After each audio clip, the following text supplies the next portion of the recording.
Own form, the return to our own sovereignty and real fulfillment as it comes to the expression of who we came here to be, is only held by the chains stuck to us of all the attachments we have to how we have to show up and how we have to be, and what people are expecting of us and how it works in society. All the stories that we have brought alive and that are alive all around us, that whole entourage of belief systems, they're all like ties and lines all connected to us. But when we look at the trueness of that image, it's actually us holding on to each and every one of those lines, because at some level they provide us certainty. At some level they hurt, they're poisonous, they're sickening, they're unfulfilling, they're all of these things, but we don't know what we are without those. We don't know it. We are more afraid of letting all of that go, which is pretty much the definition of trauma-based mind control. Traumatize a human being so that it will want to hold on to a scarcity position because it has so much fear of really processing and re-entering into the full freedom of wholeness. It has so much fear built up around it called trauma that it will hold on and keep self-harming itself. And so this is a big story, and you're stirring the pot in a very good way when we're starting to look at what are we responsible for, and with that, what are we responsible towards? And we are responsible towards all of it.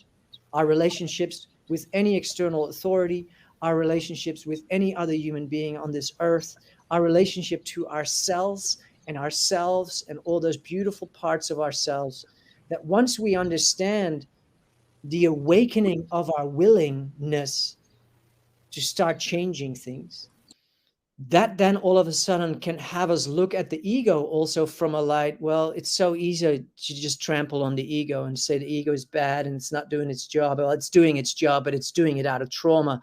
But how do we get traumatized? Was that our choice? No, it wasn't our choice. So the awakening of our sovereignty comes part and parcel with the reawakening into what it constitutes to be a naturalized human being. And that's a human being operating on love, on fearlessness, which is the absence of fear, which is the fullness of love.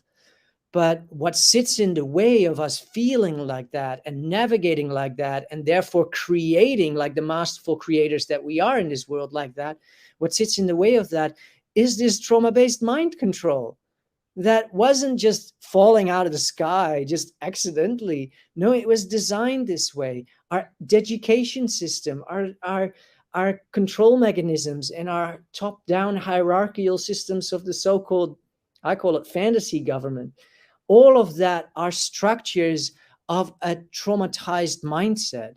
And they're all to extract wealth and energy out of our humanity.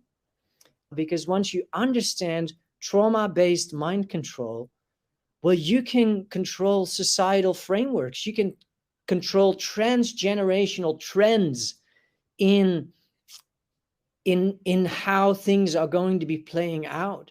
And so that's called social engineering. It's a study. It's something that is a almost defined science of the dark arts. And the real question is that once we understand that, it's like, well, where do I cut those ties? Where do I say this transgenerational hand down of trauma, I'm going to be, this is where the buck stops.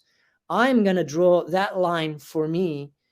And that takes effort. But mostly what it takes willfulness. It takes a willingness to show up. Once we understand that, we are going to end up on a new path, in a trajectory that will make the illusion of government and society be more clear than it was before.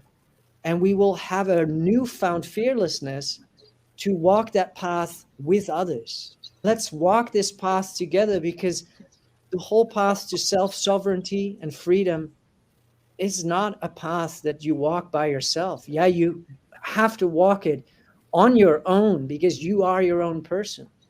But on the hero's journey, there never is nobody around.